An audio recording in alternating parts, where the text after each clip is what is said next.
വർഷം 1992 ഡിസംബർ മാസം 22-ാം തീയതി തമിഴ്നാട്ടിലെ ഏറ്റവും പ്രശസ്തനായ സംവിധായകന്റെ മകന്റെ ആദ്യ ചിത്രം പുറത്തു വരികയാണ്. ചിത്രത്തിന്റെ പേര് നാളെ തീരും. സിനിമ റിലീസായി 3-ാമത്തെ ദിവസം ഡിസംബർ 25-ാം തീയതി ലോകമെമ്പാടുമുള്ള എല്ലാ ജനങ്ങളും ക്രിസ്മസ് ആചരിക്കുമ്പോൾ ആ 18 വയസ്സുകാരൻ പയ്യൻ മാത്രം തൻ്റെ വീട്ടിലിരുന്ന് കരയുകയാണ്. അതിന് കാരണം അന്നേക്ക് റിലീസായ തമിഴ്നാട്ടിലെ ഏറ്റവും വലിയ മാഗസീനിൽ ഇങ്ങനെ അച്ചടിച്ചു വന്നു: ഇവന്റെ മുഖം കാണാൻ ആരെങ്കിലും പണം കൊടുത്ത് തിയേറ്ററിലോട്ട് ചെല്ലും. 18 വർഷങ്ങൾക്കിപ്പുറം അതേ മാഗസീന്റെ ഫ്രണ്ട് കവർ പേജിൽ അവന്റെ മുഖം അച്ചടിച്ചു വന്നു. താഴെ ഒരു ക്യാപ്ഷൻ: അടുത്ത സൂപ്പർ സ്റ്റാർ. ഇന്ന് ലോകത്തുള്ള കോടിക്കണക്കിന് ആരാധകർ അദ്ദേഹത്തെ വിളിക്കുന്ന ഒരു ഓമന പേരുണ്ട്.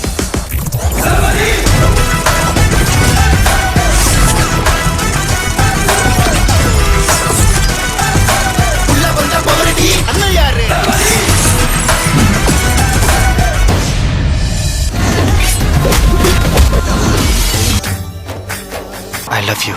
I love him.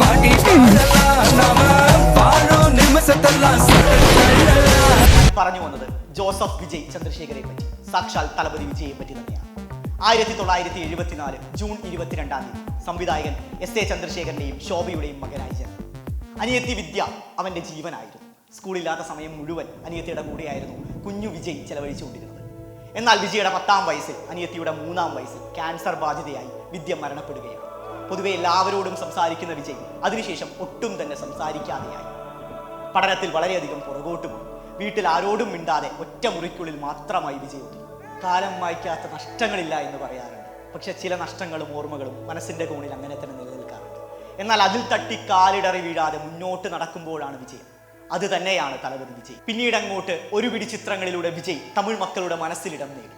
പൂവേ ഉണക്കാകവും, തുള്ളാതവണവും തുള്ളുവും, ഗുഷിയും ഗില്ലിയും പോക്കിരിയുമെല്ലാം തമിഴ്നാട് ബോക്സ് ഓഫീസിൽ പ്രകമ്പനം സൃഷ്ടിച്ചു.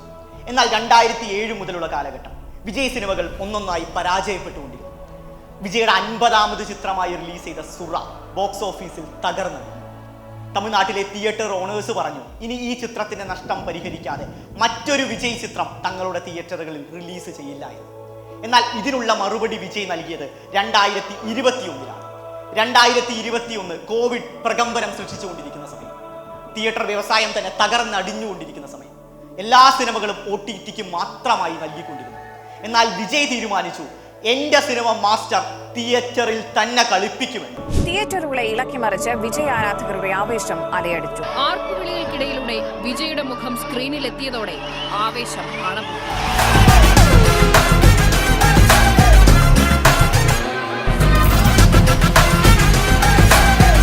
തകർന്നടിഞ്ഞുകൊണ്ടിരുന്ന തിയേറ്റർ വ്യവസായത്തെ കൈപിടിച്ചുയർത്താൻ രക്ഷകൻ എന്ന് കളിയാക്കി പറഞ്ഞ അതേ രക്ഷകൻ വിജയ് തന്നെ വേണ്ടി വന്നു. തന്റെ ജാതിയും മതവും പറഞ്ഞ് അധികാരത്തിന്റെ ഹുങ്കോടുകൂടി തന്നെ വേട്ടയാടിയവർക്ക് മറുപടി കൊടുക്കാൻ വിജയ്ക്ക് വേണ്ടി വന്നത് ഒരേ ഒരു സെൽഫി മാത്രമായി.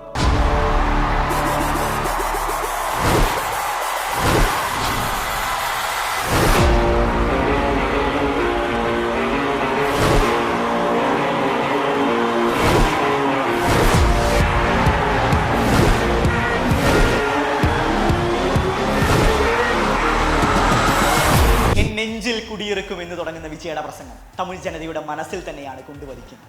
എല്ലാവർക്കും നമ്മളെ ഇഷ്ടപ്പെട്ടു പോയാൽ ജീവിതം ബോറടിച്ചു പോകില്ലേ എന്നാണ് വിജയുടെ പക്ഷം. വിജയങ്ങൾ പോലെ തന്നെ പരാജയങ്ങളും വിജയുടെ ജീവിതത്തിൽ ഒട്ടനവധിയാണ്. എന്നാൽ ഇതിലൊന്നും പതറിപ്പോവാതെ തൻ്റെ അടുത്ത വിജയത്തിലൂടെ മറുപടി കൊടുക്കുന്ന വിജയുടെ ജീവിതം നമുക്കെന്നും ഒരു പ്രചോദനമാണ്, ഒരു പാഠമാണ്. തെന്നിന്ത്യയുടെ തലപതിക്ക്, തമിഴ് ജനതയുടെ അണ്ണൻ വിജയ്ക്ക് 1000 പിറന്നാളാശം. Rest in peace. LEO